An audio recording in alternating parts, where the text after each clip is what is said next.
Good morning. Thank you all for coming. I understand that there are serious problems on the red line this morning, and I'm in the midst of orange line hell myself, so I hope maybe some other people will come in once we get started. I'm Richard Bush. I'm the speaker today, and I'm really grateful for your coming. Actually, I'm grateful to a lot of people. To Jim Keith, my friend and former government colleague, for being my commentator. Grateful to my staff for their constant support, and particularly Maeve Whalen-Wiest, my assistant, who did assist in a myriad of ways. I have a lot of colleagues in the foreign policy program who've been very supportive, particularly Bruce Jones and Michael Hanlon. Then there are the outstanding folks at the Brookings Press who turned my Word documents into a really nice-looking book. Most of all, I'm grateful to countless friends in Hong Kong who were very generous with their time and their ideas, and who made a major contribution to the findings of my book. I'm sure I've left out a lot of people. I apologize for doing so. My friend Al Sung, who came down from Connecticut just for this program. I did forget somebody. Now, we started today's program with this very cool video of the streets of Admiralty on the waterfront in Hong Kong, taken from UAVs. We did so because it reveals something remarkable about the place. You know, by and large, the umbrella movement of the fall of 2014 was a very peaceful, well-organized, and civilized protest. Most of those participating were highly idealistic, and they sought only the best for the future of their city. It's true that the Hong Kong police used pepper spray and tear gas in the beginning, but after that, they showed pretty remarkable restraint in the Admiralty and Causeway Bay areas of occupation. Mong Kok on Kowloon had more conflict, but Mong Kok has always been complicated socially. What the demonstrators were doing was technically illegal, occupying a public thoroughfare and disrupting the life of the city, but the police let it continue. The occupiers demonstrated a high degree of organization in the areas where they camped out. The tents were numbered, and you know, if you were the parent of somebody concerned, you could send a letter to tent number 240 in Admiralty, and the very conscientious Hong Kong post office would deliver the letter to tent number 240. And the protest ended not with Tiananmen-style violence, but as a result of street clearing actions ordered by the courts. The movement may have changed the rules of the political game in Hong Kong, but it could have ended much worse. But this was only the middle and the most electrifying episode in a long-running debate over electoral reform in Hong Kong. It was an improvised instrument that one side in this debate used to get the outcome it wanted. But one has to say that the students and others that led the umbrella movement failed in that objective. The other main players in the contest were the government of China, Hong Kong sovereign, and the Hong Kong government, Beijing's main agent in the city. And they wanted to change the method of selecting the chief executive of the Hong Kong Special Administrative Region. Beijing was willing to end selection by a 1,200-person election committee composed mainly of China-friendly people and institute a universal suffrage election. But there was a catch. Beijing insisted that the candidates for that election be picked by a 1,200-person nominating committee composed of, you guessed it, 1,200 members, most of whom were friendly to Beijing. It was this proposal that the umbrella movement was protesting. It wanted a system where even a fairly small percentage of registered voters could place someone in nomination.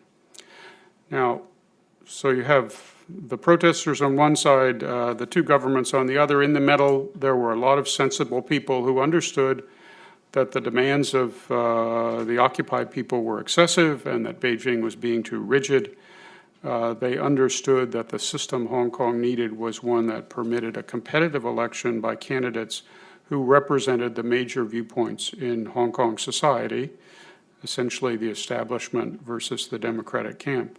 A compromise was not out of the question. Hong Kong has plenty of smart people in government, in business, in universities, and civil society. Most of the public figures in Hong Kong know each other. They went to middle school together. They went to university together. They've been arguing and agreeing about politics for decades.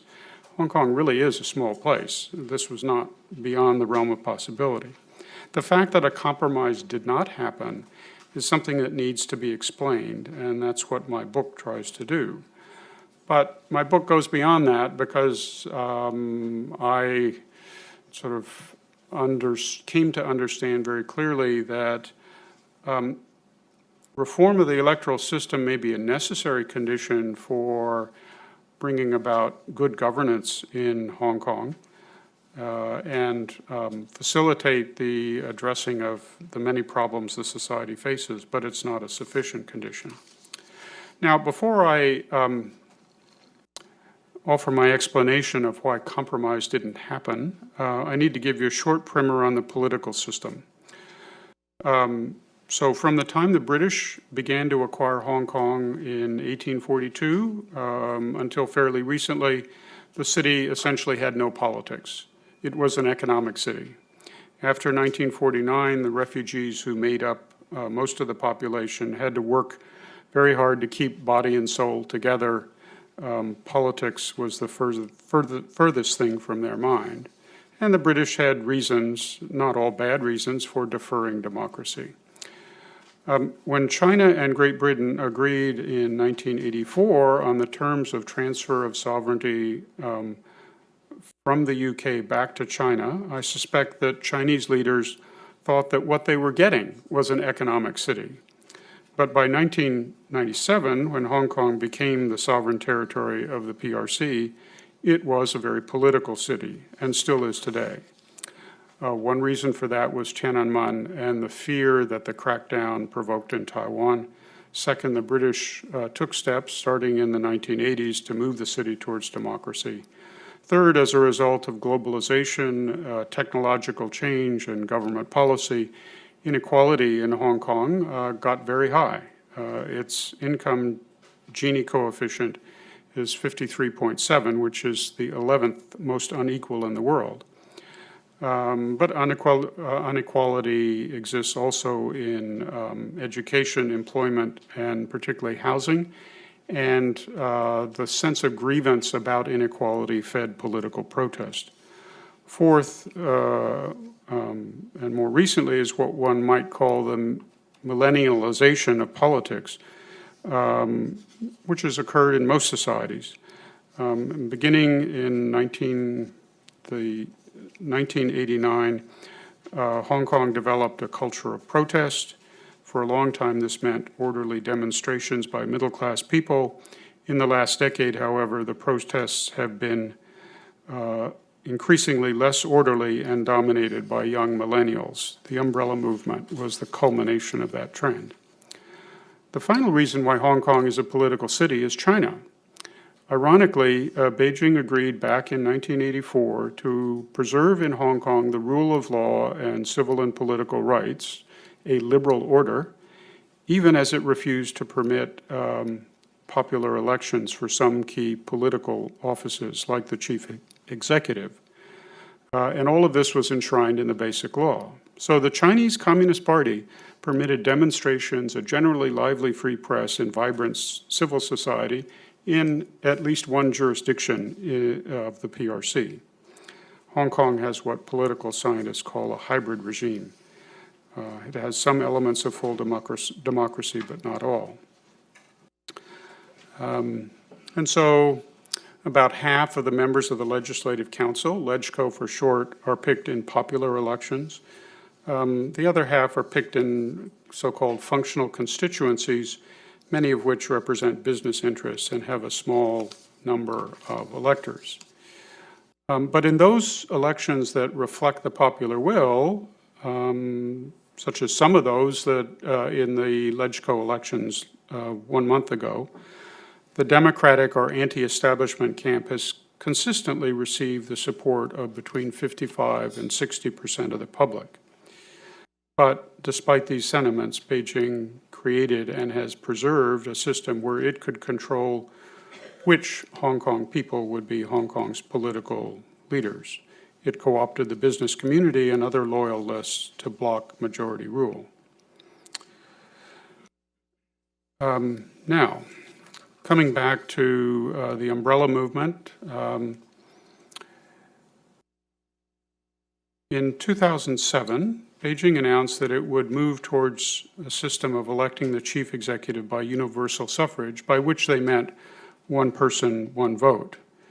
But there was this catch, that the nominating committee would decide who actually got to run. This is what came to be called screening. China also signaled a willingness later on to end functional constituencies for LegCo, but there was another catch. This couldn't happen until the first election of the CE under the new system occurred. A lot of people in Hong Kong argued that China was changing the system in a way that would expand the degree of participation, but preserve control over election outcomes. One reason for this, I think, was that coincident with everything that was going on in Hong Kong, the new Xi Jinping government was becoming more and more concerned about national security and the way events in places like Hong Kong could affect China's own national security. So the debate from 2013 to 2015, which I cover in tedious detail in my book, was about exactly how to reform this system.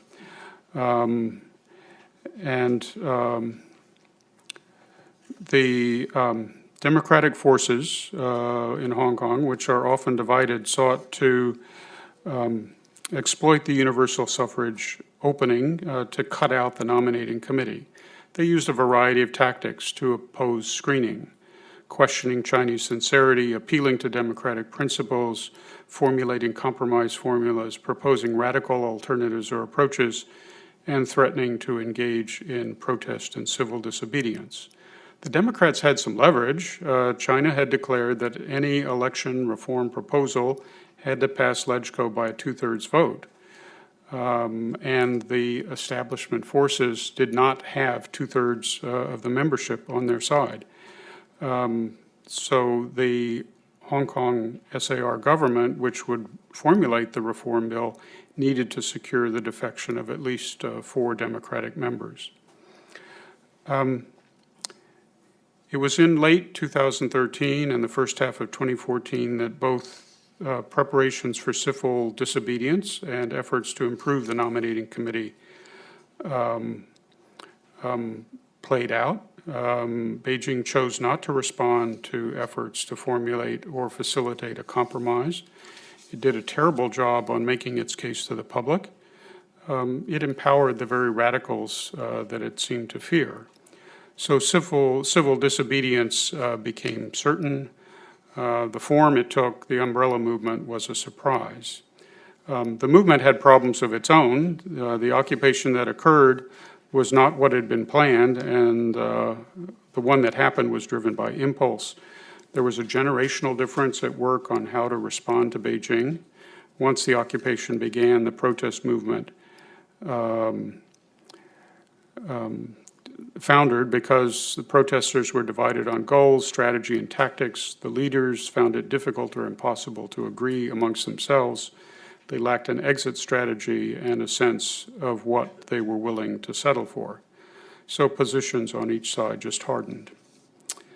Then something really interesting happened.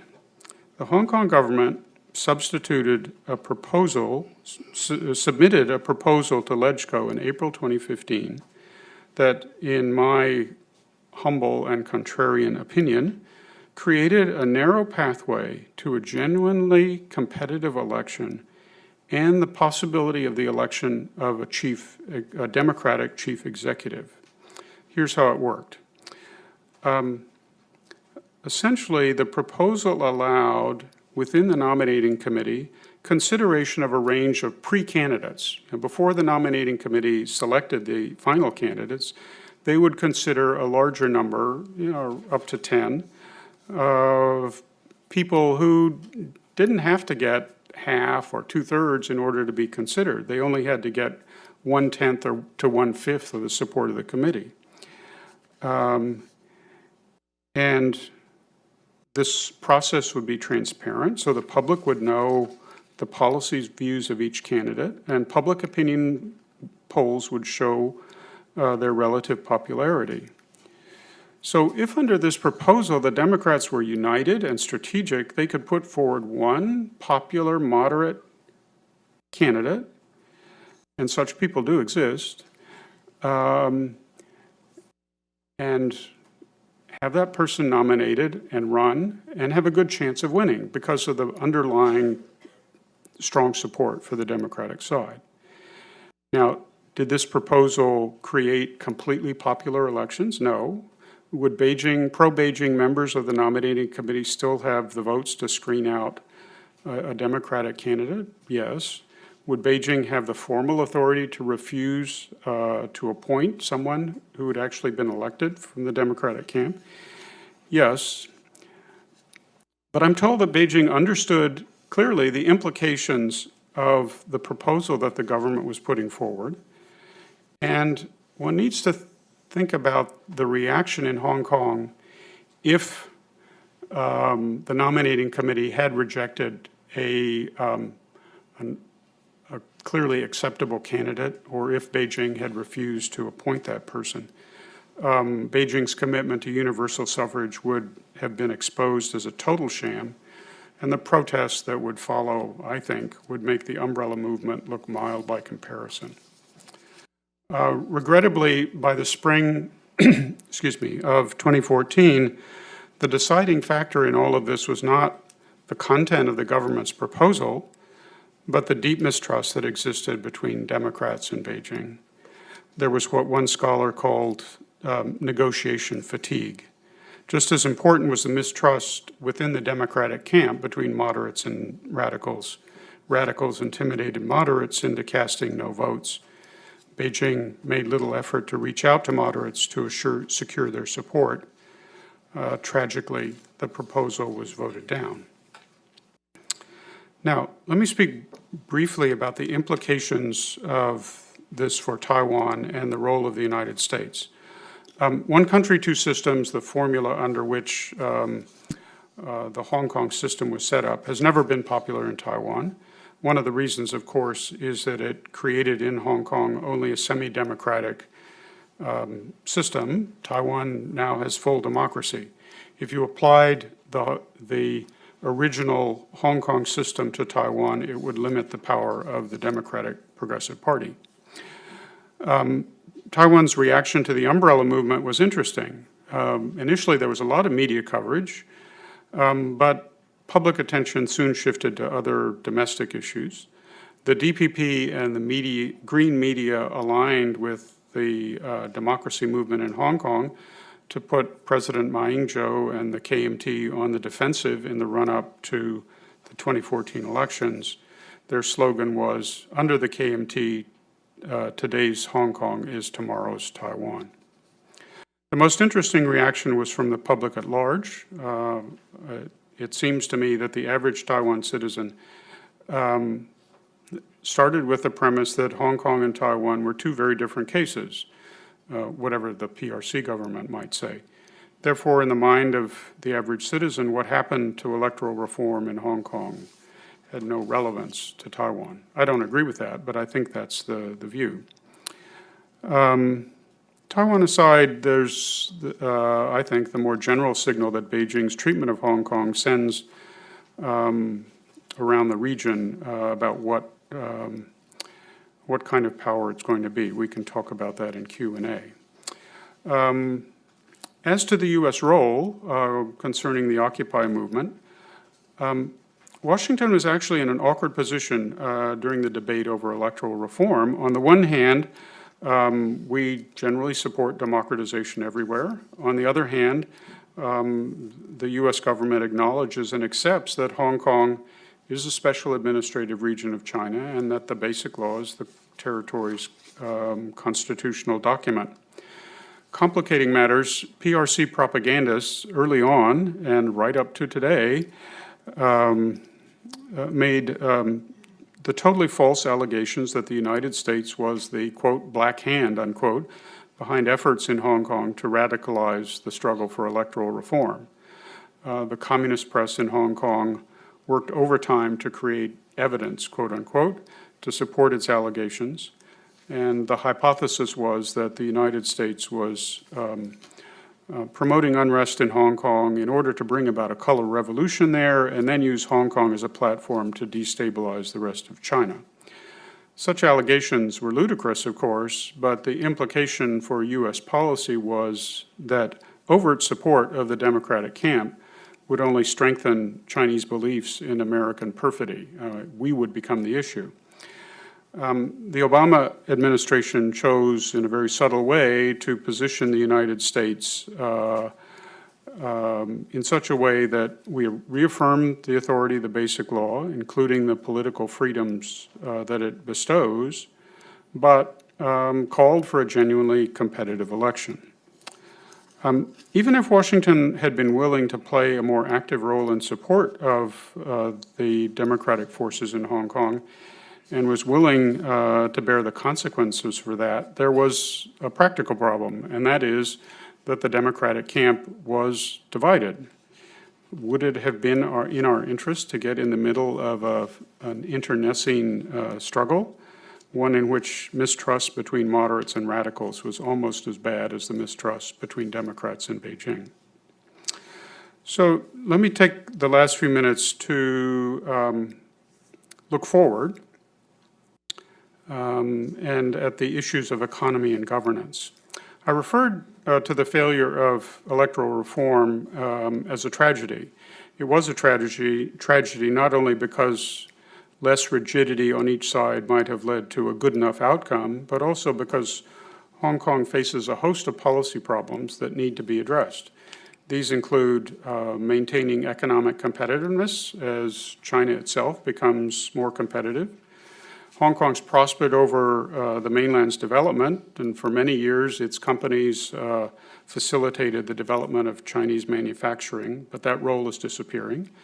Now it's the city's financial service sector that Beijing needs, among other things, to facilitate the internationalization of the renminbi. But that role won't last forever. Identifying the growth sectors for the future is not easy, and the price of real estate makes it expensive to do startups. Hong Kong has a first-class education system, but some question exists whether it's creating the right kind of human capital for the future. All of these problems need to be addressed.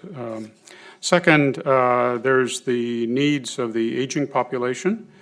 Already 15.3% of the population is over 65, and the same percentage is between 55 and 64. Third, there's the need to find the right balance in the government's budget among economic growth, social welfare, and taxes. And fourth, there's the issue of the high inequality, income, wealth, access to education, employment, and so on. Young people doubt today that they will achieve the same standard of living as their parents. Tackling these problems requires an effective political system. That certainly requires a government that gains legitimacy because of its performance, but it also requires leaders who secure legitimacy from how they are chosen. The establishment camp has focused on policy performance and was willing to see gradual change in leadership selection. The Democratic camp has emphasized how leaders are selected and less on performance. And this conflict gets played out in a variety of ways. For example, Democratic members of LegCo filibuster during consideration of the government's policy proposals. So little or nothing gets done, or it gets done far too slowly. What the city needs, I think, is a convergence between the two camps to revive the government's reputation for quality performance and a greater role for the public in selecting leaders, and to facilitate a number of policy steps thereafter that will promote competitiveness and good government. As a practical matter, that convergence cannot take place without electoral reform. That's why the failure to move to universal suffrage was doubly tragic. Picking the chief executive through a genuinely competitive election would not have solved Hong Kong's problems, but I doubt that they can be addressed without more democratization. I mentioned political and economic inequality before. Economists actually debate how important it is to reduce inequality in order to preserve a competitive economy. It's my judgment, however, that if China and the Hong Kong elite fail to address the issues of economic and political equality, they will find it difficult to induce the political stability on which competitiveness depends. And the only good way to encourage political stability is to give Hong Kong people reasons to believe that the system will work for them. The starting point for creating that political belief is to move towards full democracy and to do so fairly quickly. At this point, what's the status of one country, two systems? What are China's options? As I've outlined, it seems that one country, two systems is not doing so well. An economic city has become a very political city, and young people are the ones who have the greatest sense of grievance. Many of them have a strong sense of localism, Hong Kong-only identity, and then a smaller subset favor Hong Kong independence, which, in my view, is impossible and impracticable, but they still believe it. In the LegCo elections that occurred a month ago today, what we used to call the Democratic camp and what I now call the anti-establishment camp actually made gains. If Chinese leaders had hoped that Hong Kong voters would punish anti-establishment candidates for their support of the umbrella movement, they were sorely disappointed. And so the establishment forces lost 2 seats, and 60% of all voters chose anti-establishment candidates, and 6 localist candidates have entered LegCo. China faces 3 options, and I'll only summarize them for reasons of time. The first is to continue the approach of the last few years and to add new efforts at mainlandization and nibbling more at the liberal order, which has happened before. This isn't a terrible scenario, but it won't solve any of Hong Kong's problems. The second option, a really bad one in my view, is to restrict the very political freedoms and legal order that made one country, two systems tolerable to Hong Kong people. The Hong Kong hybrid would evolve in a negative and anti-democratic direction. That would create, I think, a bad outcome, but there are signs that this is actually happening. The main case was the detention in Hong Kong, as far as we know, of a minor bookseller at the end of 2015. This action raised a lot of questions about who gets to enforce what laws in Hong Kong and whether people so detained will receive due process of law. I actually believe that the central government didn't authorize the detention, removal of Mr. Lee, and it's taking steps to ensure that it won't happen again. And there have been sort of new ground rules set forth between the Hong Kong government and the Beijing government on the transfer of detainees. Another worrisome move was requiring candidates in the LegCo elections to sign a form saying that Hong Kong is an inalienable part of China, when that's implicit in the basic law already. By the way, If there are significant moves to erode Hong Kong's liberal order and cut back on political freedoms, and if the Hong Kong government and the courts can't stop that, I believe that the United States and other like-minded countries should voice strong objections and elevate the salience of the Hong Kong issue in their relations with Beijing. Beijing's third option is to surprise Hong Kong by doing the expected, to liberalize the political system to permit popular elections of all senior political leaders. In my view, that would be the starting point to creating a stable system, but only the starting point. As I've said, there are a lot of other problems that need to be addressed. I think the earliest that Beijing might return to electoral reform is after the 19th Party Congress a year from now. I'm realistic enough to know that Beijing will probably not abandon the nominating committee, but the goal should be to facilitate a genuinely competitive election and foster Hong Kong, confidence in Hong Kong that it will occur. As you can imagine, I hope that Beijing doesn't do more of the same. I really hope that it avoids restricting freedoms, and I really hope that it chooses to surprise Hong Kong and the rest of us by reinvigorating electoral reform. I also understand that it's not just actions from Beijing that will bring about a positive outcome. Democratic transitions work best when progressives in the regime and moderates in the opposition negotiate a transition pact.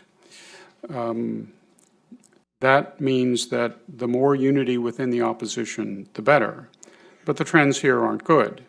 Within the anti-establishment camp, we now have moderate Democrats, radical Democrats, and localists. That division and the mistrust that comes with it can be an obstacle to future electoral reform. It's not the only obstacle. Beijing's policy is an obstacle as well, and it is Hong Kong's sovereign. So if there is to be a good outcome in the future, all factions must do their constructive part.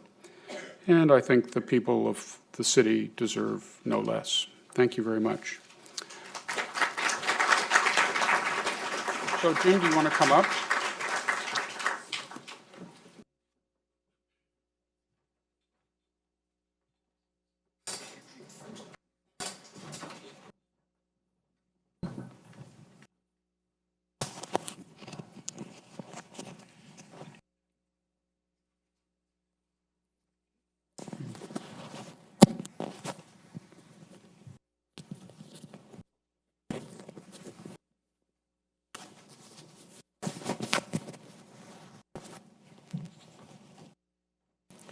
So thank you, Richard. I'm grateful for the chance to be here.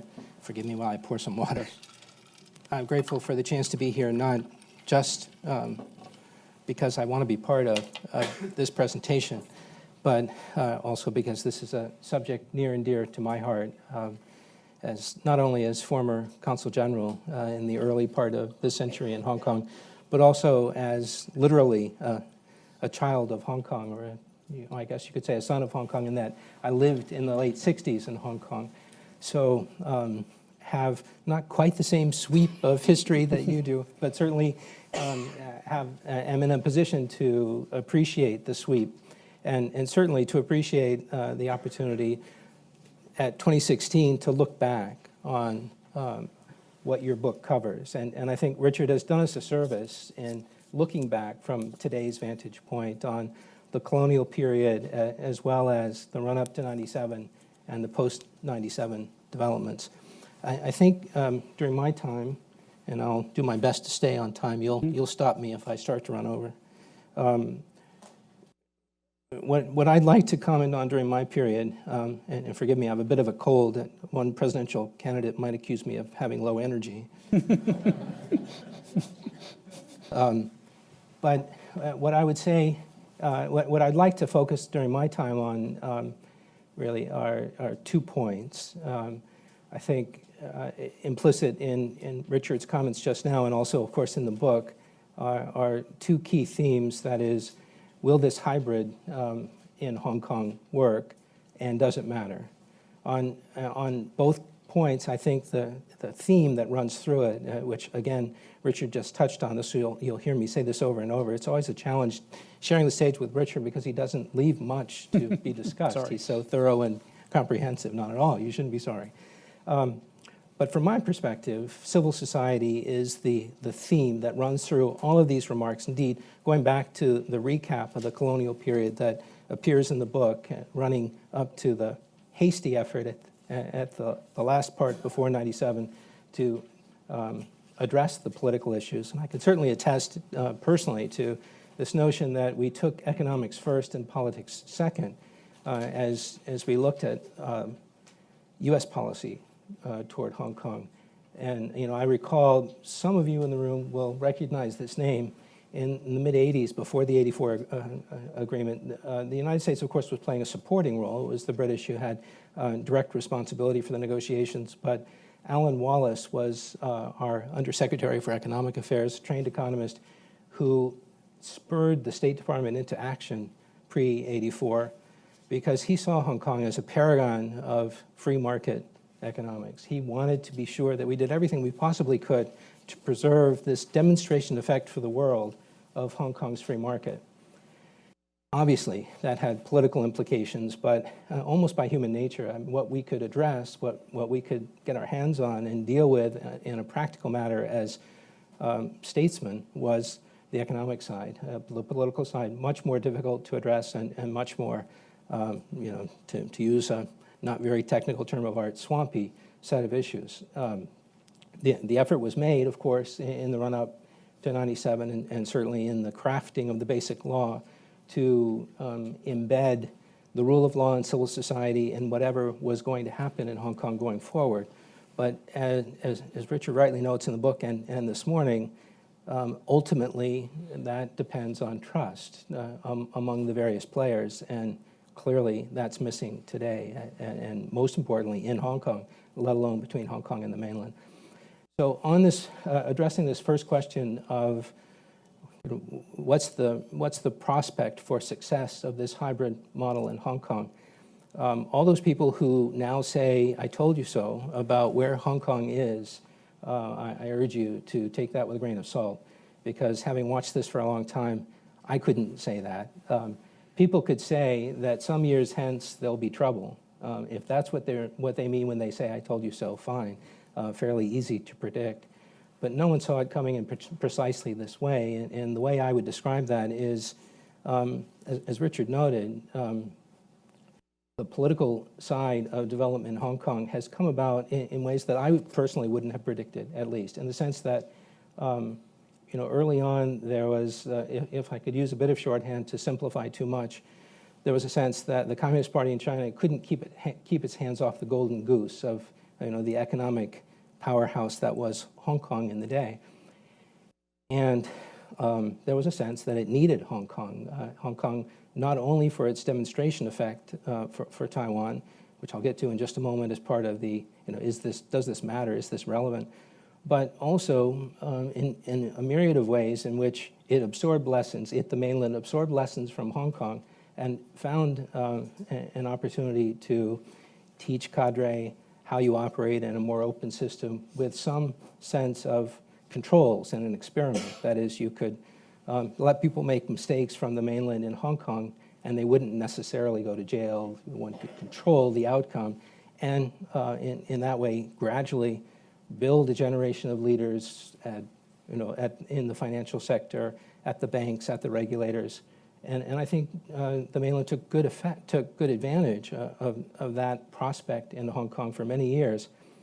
But what I certainly wouldn't have predicted is the devaluing of that benefit of Hong Kong for two reasons. One, that the mainland got better at it on its own, not only through Hong Kong but elsewhere. And so you had, like the rise of all the rest in terms of the emerging economies around the world, you also had the rise of all the rest in terms of the other major cities on the mainland that began to rival Hong Kong in their ability to deal with the modern world and deal with globalization. And it proved, I would argue it proves to be the case now that Hong Kong is less valuable to China, less valuable in the sense of a cost-benefit analysis where you have to carefully weigh the final result of engagement with Hong Kong. Much less valuable to the mainland today in the context of a declining rate of growth, a declining economy in a, obviously working off a larger base, but still creating political pressures on the mainland that weren't part of the calculation in the early 90s and in the run-up to 97. So for a number of reasons, those two most prominently in my mind, Hong Kong has become less valuable to the mainland from Beijing's perspective. Something that's in Richard's book, and I think is very important that he didn't touch on this morning, is also the Hong Kong perspective having changed. And what might have been predicted was that the manufacturing bases, textile and apparels for the most part, in Hong Kong would move to Guangdong, and there would be a bit of poetic justice associated with this as the pollution from the power factories that were running those 65,000 institutions in Guangdong shifted and drifted over the border. But one could have predicted some of the developments of what Richard calls the establishment sustaining its close ties and mutually productive ties to the mainland. But the demonstration effect of Hong Kong on Taiwan, and most importantly now perhaps the demonstration effect of Taiwan on Hong Kong, hasn't worked out quite the way that I think those in the establishment in Hong Kong and certainly in Beijing would have hoped. Richard notes that one country, two systems was rejected outright from the Taiwan perspective and not so useful in terms of demonstration effect, but still the larger question of whether Hong Kong succeeded, I think it inevitably mattered to both Beijing and Taipei. I think today the dynamic is a bit different in the sense that from Hong Kong's perspective, if the relationship with the mainland is less about how autonomy can be strengthened and how Hong Kong can help the mainland face the challenges of the 21st century, and more, at this point, given the lack of trust and the disappointing track record since 1997, about how Hong Kong can survive and how one can protect one's own position in Hong Kong. That is, it's less about making autonomy better and more about preserving one's own quality of life, then that becomes a negative demonstration effect for Taiwan. I think from Beijing's point of view, it's useful to point out what's happening in Hong Kong when it's going well so that can be, even if rejected theoretically in terms of one country, two systems, accepted as a practical matter that one can live with the mainland from mainland Hong Kong or mainland Taiwan perspective. It's now more attractive from the Taiwan perspective, it seems to me, if Hong Kong is going poorly, to point out how one cannot live well with the mainland. And I think the demonstration effect is starting to reverse itself, and this is, I think, part and parcel of the insight in Richard's book that many of the Democrats are giving up on changing China, if I could put it that way, and just narrowing their sights and lowering their ambitions because of the practical reality of today's mainland Hong Kong relationship. In addition to the economic changes that occurred as the downshift to a new structure entailing lower growth and much more sensitivity to potential political problems on the mainland, I think in Hong Kong you also see the effects of globalization. I mean, it's certainly true that on the mainland, as information has become available, as people can judge their own situation more objectively, the Communist Party has recognized grassroots movements. I mean, it's certainly true that hot-button issues like environmental protection or consumer safety in the mainland are part of civil society and an accepted part of the party's interaction with its people. I think I'm reminded of a conversation we must have had around 2006 or so when I was traveling with then Deputy Secretary of State Bob Zoellick we sat down with a party school in Beijing, and Zalek asked the question, what's the future? What's the political evolution from the party school's point of view?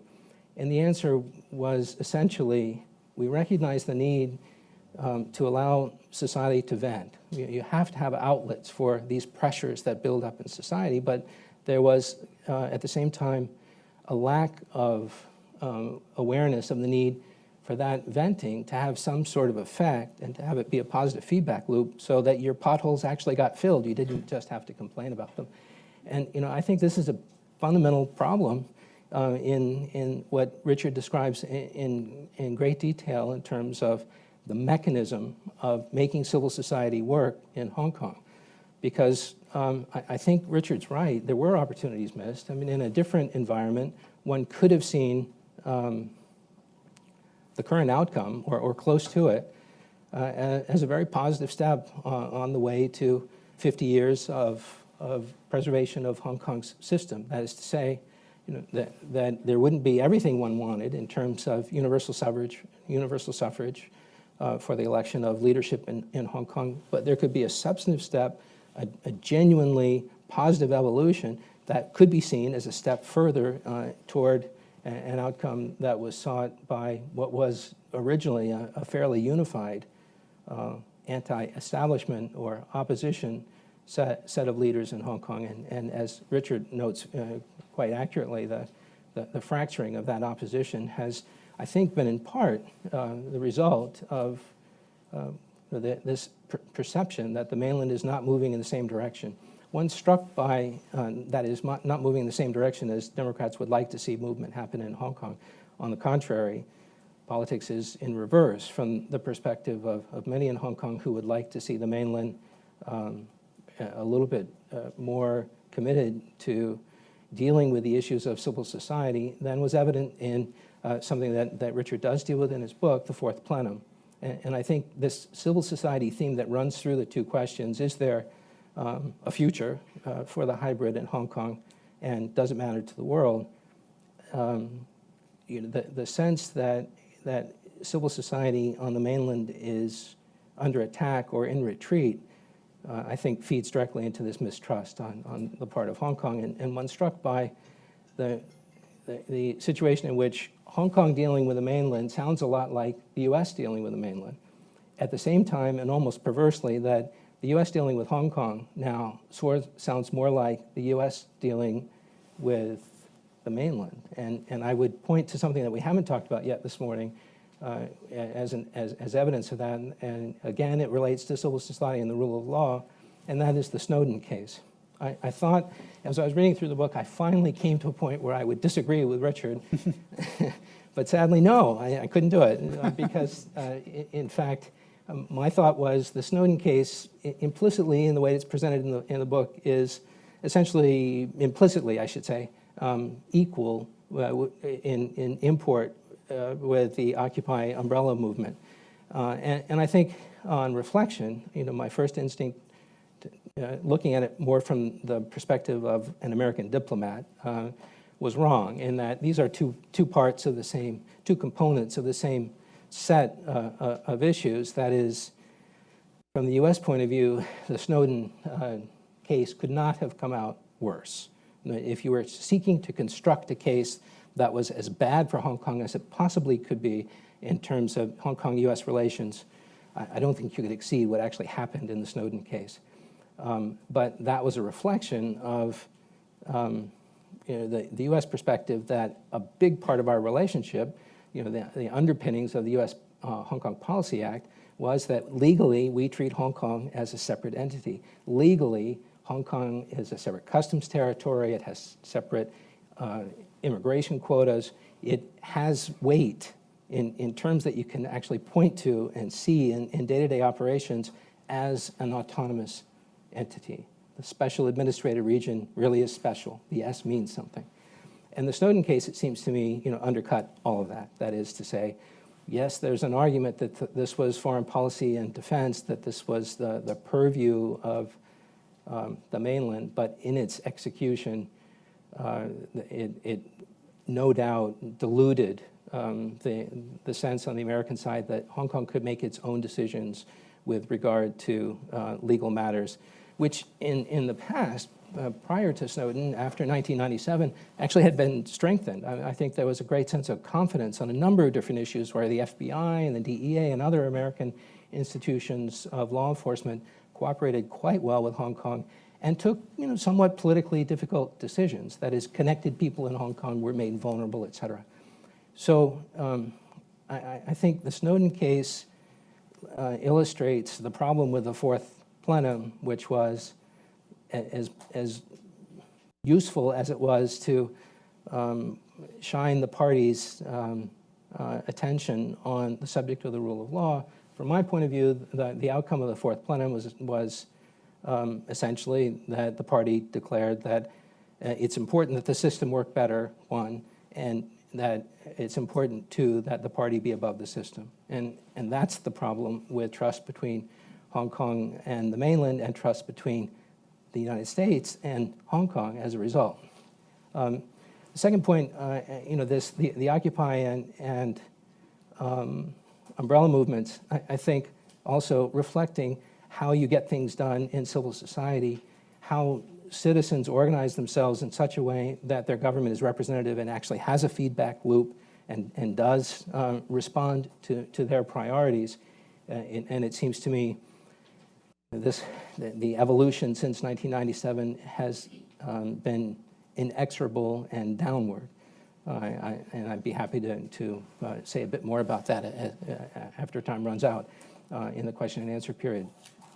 So it doesn't matter. I think Richard does not make a persuasive case, or really doesn't try on the answer to the first question, is hybrid successful? He outlines paths toward success and handicaps those paths. I think, as you heard, the three options, as Yogi Berra said, it's really hard to predict, especially about the future. So you're wise not to have gone there.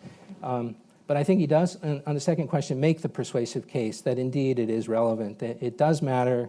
It matters to other emerging economies that are seeking, granted, not the unique hybrid that Hong Kong has, because nobody else has this direct connection to the mainland. So it's both the tremendous advantage that Hong Kong has had as it's tried to answer the question, what do I want to be when I grow up? And its tremendous disadvantage, because it is necessarily tied to the huge market of either the first or second largest economy in the world. But other emerging economies and other emerging economies that have political issues that they're trying to face need to see what's happening in Hong Kong and need to learn from Hong Kong's experience. And more narrowly, and I suppose selfishly, from the U.S.-China, U.S.-Hong Kong perspective, it matters in the sense that what Hong Kong is stumbling towards and starting to grapple with as its opposition fractions and as it has strategic distrust with the mainland, I think inform U.S. mainland relations and has been the case since we started struggling with this question in the 1980s, struggling actively with this question of whither Hong Kong and what does it mean for U.S.-China relations. It's still relevant today because the mainland is facing these same questions. If, as Richard concluded his remarks, it's necessary for Hong Kong to succeed, for it to succeed both economically and politically, isn't that also true of the mainland? If you go back 30 or 40 years, the phrase new authoritarianism was popular. And of course, it wasn't really new. I mean, it went back many centuries to city-states. The notion that essentially the Russians were wrong, the Chinese were right, you can do economic reform without political reform, and you only need to do that modicum of political reform that's required to make your economic reform work, is still being tested on the mainland today. And as many commentators have said, it's much easier to conduct that experiment in a growing economy with more economic goods for everyone than it is in a declining economy. Granted, it's decline in the rate of growth, but still, you've got this problem of the mainland almost certainly through not just the first 5 years of General Secretary Xi Jinping's term of office, but the second 5 years as well, The focus is on getting the economy right and therefore constricting the politics to the point where you can control them. That has obvious implications for Hong Kong. When we thought of Hong Kong as just another city, another phrase that Richard takes on and concept that Richard takes on in the book, from our perspective, that was, I should say from Hong Kong's perspective, that was a negative outcome, right? That it would be just another mainland city. In today's world, if Hong Kong were treated as well as other cities on the mainland, it might be an improvement. I'll leave my remarks there, Richard. Okay. Thank you very much, Jim. Very helpful to me. We'll let you rest your voice. Thank you. So we have time for some questions. Please, once I identify you, wait for the mic and let me know who you are and where you're from, and we'll go from there. Right over here. Hi, Glenn Griffith, Naval Institute Press. I worked in Hong Kong for 3 years for another publisher. I left in August 2014, right before this kicked off. There was a real sense of lingering economic resentment. And there's no better word than resentment at mainlanders coming in and taking jobs from locals. And it's something, I can hear my coworkers talk about. It's something they expressed almost daily. You have the language going away. You have the sense of what made Hong Kong unique being diminished. Putonghua is spoken more often. Less economic power for locals. How much do you think that the movement was the result of economic resentment and not just political determination? I think it was both. At its core, it was a sincere desire to open up the political system. But the economic concentration of power was seen as part of a political concentration of power, and that the difficulties that people were having in achieving a decent standard of living, of getting education for their kids, of getting good jobs in the midst of a growing number of very smart, very eager, very sophisticated mainland people coming down, and just getting a place to live sort of fed the political grievances that people had about the nature of the system. And so the answer, I think, that people arrived at was the only way we're going to deal with these economic inequalities and our economic grievances is to open up the political system. That's the only way we have a check on a system that works against us. And Hong Kong's not the only place that you get this political answer to what you might call an economic problem. I mean, it took place in Hong Kong in unique ways. The other, I agree with you on the resentment in 2014. The other thing was tourists coming down. I think not so much the tourists that frequented the luxury shops of Pacific Place, but the ones who came across the border every day to buy up milk powder and other necessities, and so it just made life harder. So they had to do something about that. Alan, they're on the center. Thank you. Alan Romberg, Stimson Center. Richard, thank you very much, and Jim, thank you for your comment. Richard, you talked in the very negative scenario of the U.S. raising the salience of Hong Kong and its approach to Beijing. How far would you take that, and how effective do you think we could be in actually affecting the situation? I knew somebody would ask that question, or I was afraid that somebody would ask that question. And frankly, I haven't thought it through. Obviously one way is just to make it a recurring issue in the high-level meetings that occur between our two governments, and which the Chinese view as an indicator of how well the relationship is going. President Obama actually raised Hong Kong in November 2014 in his meeting with Xi Jinping. But to do that on a recurring basis and to be seen doing it, I think is good. And to specify the range of interests that we have in Hong Kong.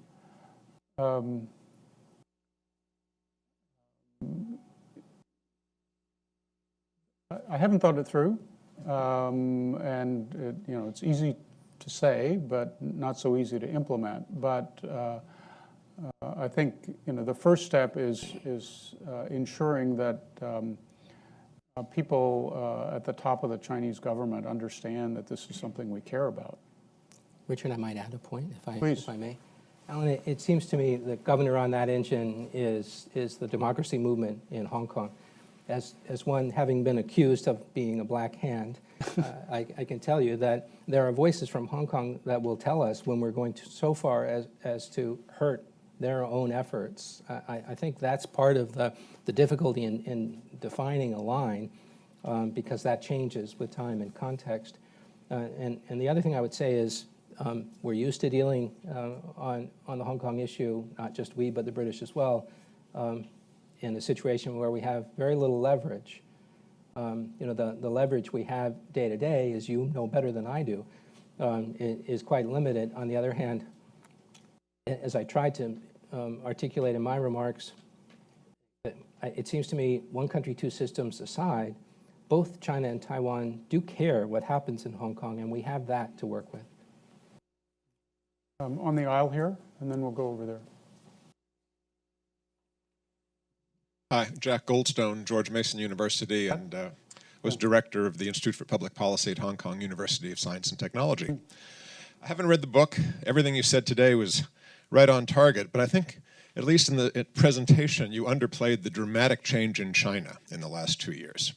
Xi Jinping seems to have discarded the notion of it doesn't matter whether a cat is black or white as long as it catches mice. Instead, political loyalty seems to be the top goal. That's what demanded. And I don't think the worry about Hong Kong is whether it's an economic benefit or not. A prosperous, democratic Hong Kong would be an adverse example from Beijing's point of view. They want Hong Kong to be loyal above all else. And might it not be better to just say focus on domestic issues and the economy, the inequality, because politically it just seems like a brick wall. And until things change in Beijing, which perhaps they will in 5 or 10 years, all of the agitation, the independence movement, the democracy movement, it wastes a lot of energy, and it seems to increase hostility between the mainland and Hong Kong. Thanks very much for that comment. I can't disagree, and I do devote a certain amount of space in the book for talking about how this greater concern with national security, broadly defined, animated Xi Jinping when he came into office, and was happening when at the same time all of this was happening in Hong Kong. In my more cynical moments, I ask whether there are not forces within the Chinese government who actually prefer that there be a certain amount of turmoil in Hong Kong, because it might justify their existence. It might just justify the viewpoint that we can't take chances, we can't take risks. And that's a sad outcome, but certainly can't rule that out. A gentleman over here. Hello, I'm Ben from the Carnegie Endowment for International Peace. So my question has to do with Hong Kong's diminishing value for China. Given Hong Kong's diminishing value for China, do you think in the long run, is there any potential for Shanghai to replace Hong Kong as the financial center of China or even Greater Asia? It's a very good question. The answer that I hear is that until China gets a true and effective rule of law, And until China opens up the capital account, it will have a hard time competing with Hong Kong. I hope that those two things happen at some point. I've been a Shanghai fan for a long time. One answer I hear on these issues is that maybe there could be a division of labor between Hong Kong and Shanghai, and that Shanghai could be the financial center for China, and Hong Kong could be the financial center for all of Asia, for the rest of Asia. And the loser in this would be Tokyo. But that may be optimistic. Okay, back here, and then we'll come up to the front. Thank you very much. Vincent Zhu from Science China Studies.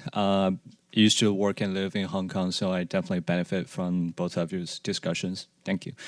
So my question is, I would like to follow up on that diminishing value of Hong Kong. So as you mentioned, there's this theory, utilitarian perhaps, of the economic weight of Hong Kong is diminishing, and I think many of us here will agree that trend is not going to reverse in the future.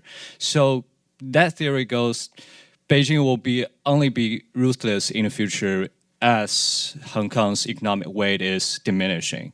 So I'm wondering what's the counter argument to that?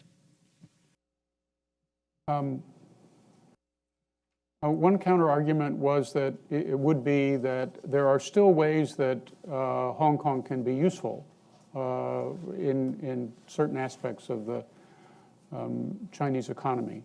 The internationalization of the renminbi is the main one. And this is actually a very complicated process with many different aspects to it. And what is happening is that the Hong Kong financial services sector is doing test runs on a step-by-step manner to identify problems before China sort of fully adopts a certain set of rules or procedures. And so, at least for that part of China's policy goals, and this is a significant policy goal, Hong Kong is useful. I also think, and talk some in my book, about Hong Kong as a test bed for policy changes in the mainland. You may know that during the Chinese Communist Party's rise to power, and then after the Communist Party was in power, a policy was never implemented on a nationwide basis all at once, that it was tested out here, there, and other places. So agricultural reform in the late 70s was tested out in Anhui and Sichuan and so on. Hong Kong has certain institutional features that China says that it wants to have. A good system for controlling corruption, a real rule of law as opposed to a party-controlled rule of law. Might Hong Kong be useful in working out the process of transitioning to those to a different kind of system in these respects? A Hong Kong where greater democracy is allowed is one that could be instructive for PRC leaders if they ever decide to go in that direction. I don't think this leadership will, but there may be ones in the future. One lesson you could draw from Hong Kong is that electing your legislators through a proportional representation system is a bad idea, because it actually facilitates the emergence of radicals, and that what is sort of better for the development of compromise and building consensus is a single-member district. Well, that's useful, That's a good thing to know before you set out to design your own democratic system. So I hope that Chinese leaders understand that Hong Kong is its test bed. One final way that it's a test bed has to do with the issue of millennials. And I confess, I'm of an age where I don't understand millennials. And I don't think Chinese leaders understand millennials either, whether they're Taiwan millennials or Hong Kong millennials. But young people in Taiwan and Hong Kong could provide a good education for mainland leaders about where their own young people are going. Because I think millennials in this country or that place have more in common with each other than they do with their parents' generation and their grandparents' generation. And this is a trend that leaders in all advanced countries are going to have to deal with. So you had a question. Gregory Ho from Radio Free Asia. Yeah. I'm a Hong Konger, also an American. Yes. The first question is for Dr. Bush. Mm-hmm. You mentioned that the best option for Beijing government is to give Hong Kong certain surprise. Mm-hmm. I hope it's a friendly surprise. Yes. And these 2 days, we have seen so much surprise, including the third most important political figure in China, Zhang Dejiang, equivalent to the Speaker of the NPC, also the standing member of the Political Bureau, was heavily criticized by Meng Pao for 2 consecutive days. And then Zhang Dejiang is being criticized as the Gang of Four and the creator of Hong Kong's independent movement. So I'm not sure is that part of the surprise that the Beijing government want to create. If that was part of surprise, would it be getting out of hand? So this is the first question for Dr. Bush. The second question is to Ambassador Keith. Good to see you here again. Thank you. You mentioned the Snowden case at least 4 times at the end of the speech. I know that 2 years ago, the Hong Kong diplomats here were fierce to death because the reviewing of the Hong Kong Policy Act by the House. So they don't want to lose the favored status because of the protection of the Hong Kong Policy Act. But after the Snowden case, the House is taking very seriously that should U.S. take Hong Kong as a autonomous region anymore. So are there any chances that the U.S. government will drop the favored status that Hong Kong government has enjoyed for so many years? And in what tipping point that American will take the step? And then, I'm not saying to penalize Hong Kong, since you have mentioned that now dealing with Hong Kong is as difficult as dealing with China. So I think in what time the Hong Kong government should wake up and see that it's better back to the basic in dealing with the U.S. Otherwise, the protected status under the Hong Kong Policy Act will be relinquished. Thank you. I haven't heard about this episode with Mr. Zhang Dejiang. It seems like what we call a bum rap, that the idea that he would promote Hong Kong independence is kind of quite implausible. But something's going on here, and it's probably not a good idea for me to speculate on what's going on, but I will look more closely at it. Thanks for pointing it out. Do you want to? I can talk to this as well. Sure, of course. I'll take a first shot at it, if that's all right. Yeah, please.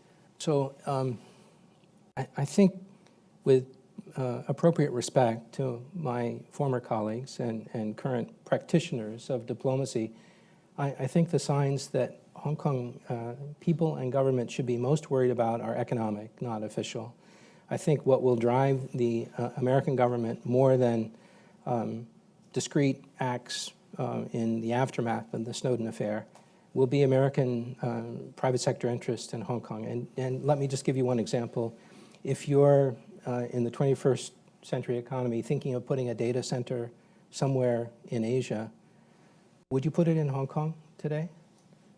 And that says a lot about where we are post-Snowden in Hong Kong and why the rule of law is so important and why, as Richard answered in the previous question, why Hong Kong still has demonstration effect. And maybe, given human nature, it has to be negative demonstration effect in the sense that if you don't take the right political steps, you start to pay economic costs.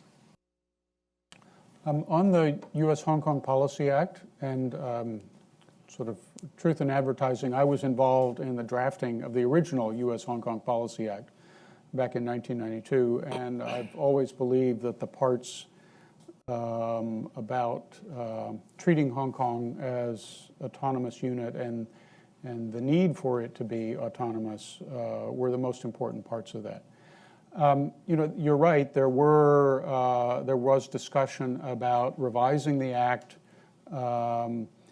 and it didn't get anywhere. And the most that happened was that the Congress dictated that the report be revived, the annual report. This is done on an annual basis. It'll probably be in the appropriations bill this year when it's passed. I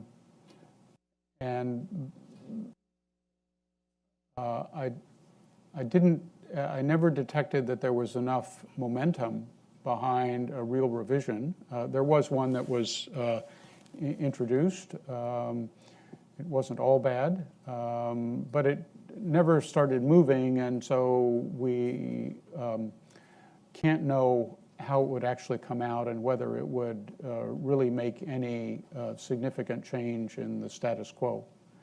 I have basic confidence in the institutions of the Hong Kong government and the understanding of Hong Kong officials about the importance of preserving their own autonomy in certain specific areas for its relationship with the United States and its international standing more generally. Woman back there. Yes. Wait for the mic. A mic's coming.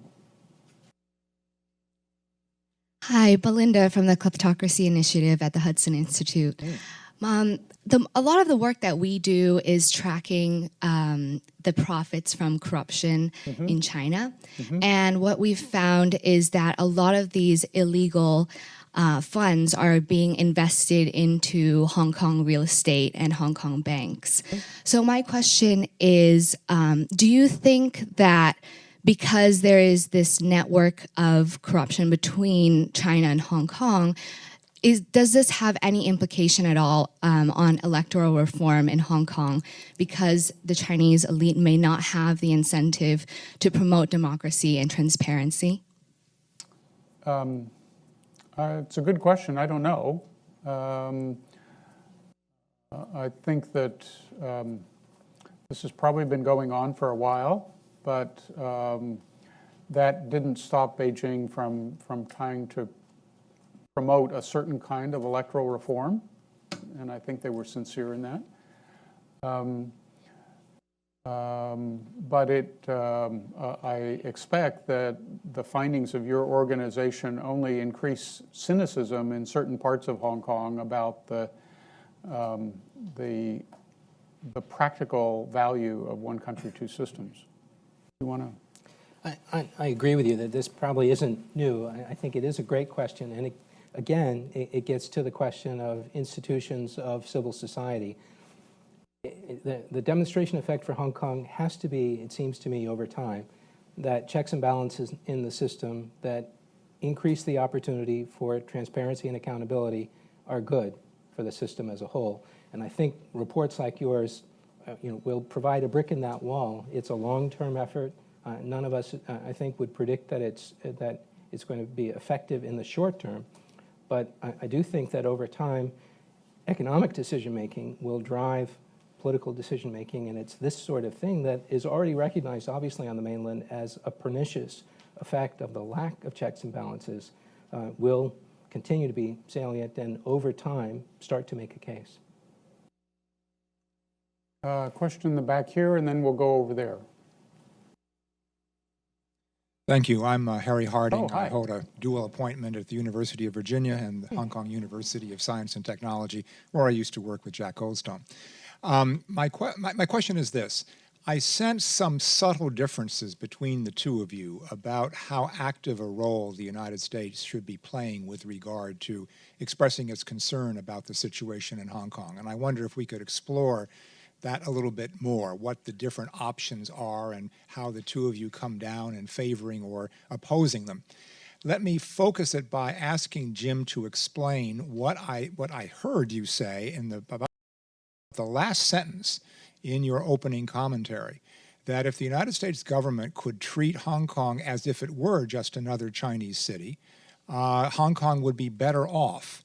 I'm not quite sure what you meant by that. I might have heard you wrong. I don't think I did. But could you explain what that would mean and how that would be better for Hong Kong?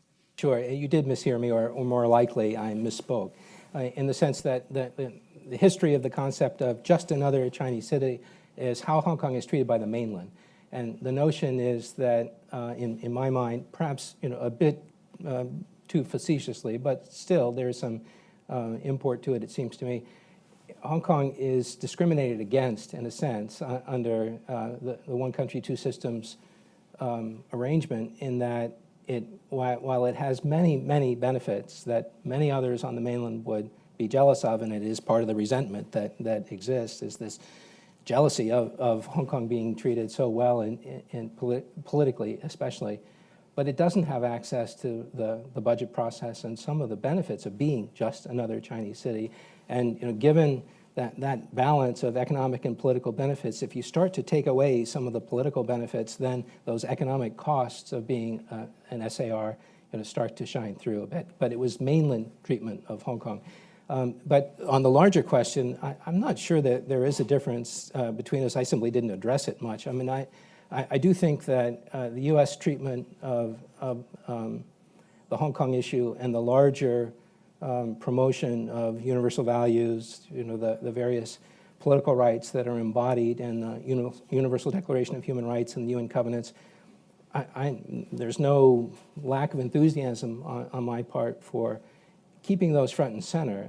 I think we do have to take that with a short, medium, and long-term perspective and be realistic about how much leverage we have and what we can achieve over time.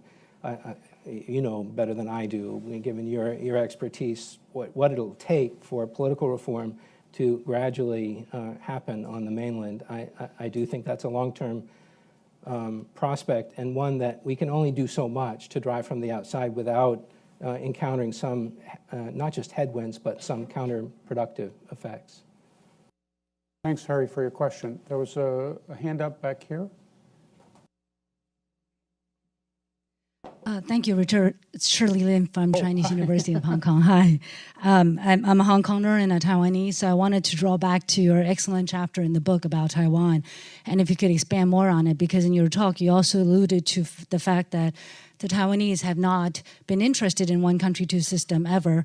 And now Hong Kong is a good example of why they shouldn't be.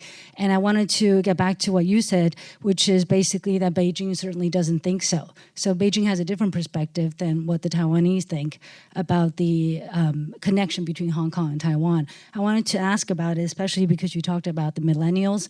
And I think you're right that Beijing does not understand what the millennials, or at least don't care about what the millennials in Taiwan and Hong Kong think, because they are making it very plain and obvious with the rise of localism. But I'm asking this to derive some optimism from your book, but it was hard to find.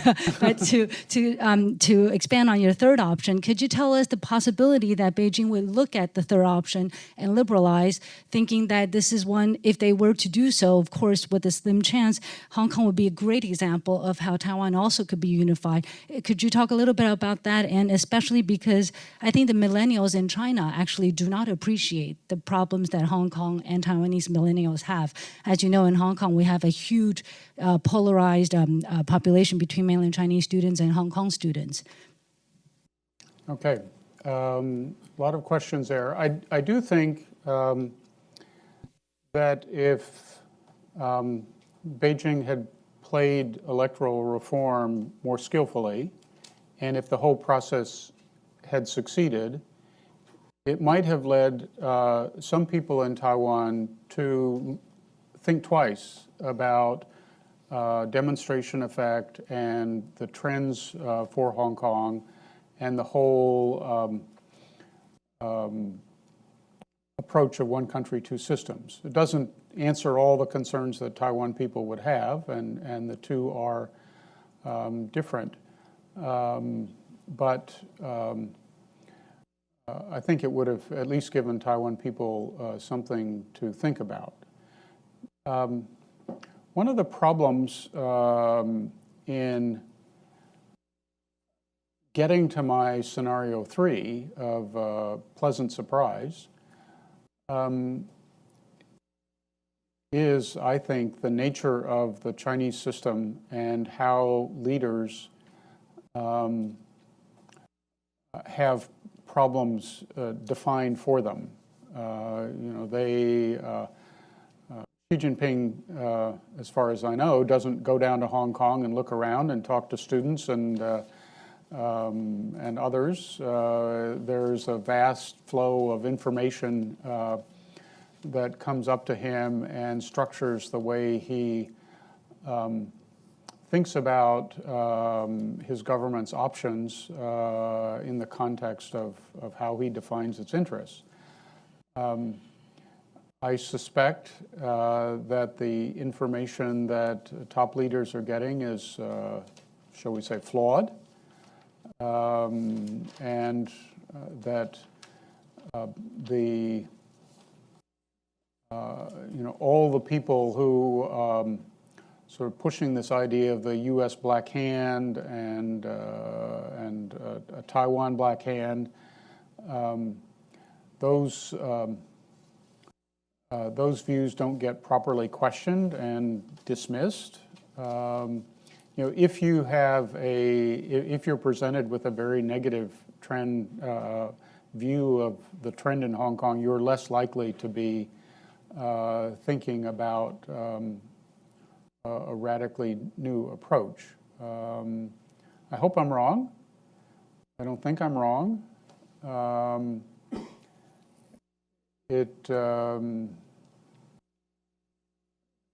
Back in the early 80s, it was hard to be optimistic about the future of political reform in Taiwan. And then all of a sudden, one guy changed his mind in a rather counterintuitive way, and it was President Zhang Jingguo.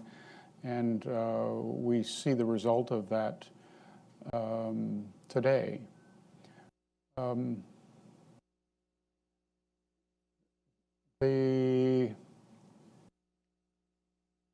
I think the attachment to one country, two systems is very much generational, and for people who were living and politically conscious when this whole idea was sort of formulated and deployed, it was something that one sort of took in and mastered. As time has gone on, there's a lot of distance between today and the environment of that time. Younger people are not socialized, so we say, into the importance of one country, two systems. But I think at the same time, leaders in China have not been prepared to understand the way the world has changed and how this formula that seemed good in the early 1980s might not apply anymore. One of my favorite lines in the Basic Law has to do with the circumstances under which universal suffrage will be the principle for chief executive elections and LegCo elections. It is that reform will occur based on the actual situation in Hong Kong and according to the principle of gradually and orderly progress. Well, surprise, surprise, the actual situation in Hong Kong has changed. It's a very different place from what it was, and I'm not sure mainland leaders have totally caught up with that. I think that in Hong Kong, you can't have gradual and orderly progress at the same time. You can have gradual, but it's not going to be orderly. You can have orderly, but it has to be fast. That contradiction has not sort of seeped into the consciousness. So, please. May I add a footnote, just so that I'm not, leaving you with the impression that I'm a pessimist on this completely. I think there is an optimist argument, and it is, again, returning to the economics. The same thing that made Hong Kong relevant and made statesmen argue on behalf of it when they didn't have to if they were outside the British system was the economics. And I think that'll happen again in this respect. It's exactly what Richard was saying. Just a footnote to that is, it's not one country, two systems that I think that will persuade Beijing that it needs to invest in Hong Kong for Taiwan, but rather the potential for negative economic outcomes. So while success in Hong Kong may only get you marginal progress with the Taiwan side, economic failure in Hong Kong, I think, is to be avoided, even if it means accommodating yourself from Beijing's perspective to a certain amount of disorder and disorderly progress, because of the potential use from both a propaganda, but also from this perspective appealing directly to kind of the hearts and minds of failure in Hong Kong. If Hong Kong economically can't succeed, how can Taiwan? I think we've gone over our time, but I want to thank you all for coming. Thanks to Jim particularly. Thank you.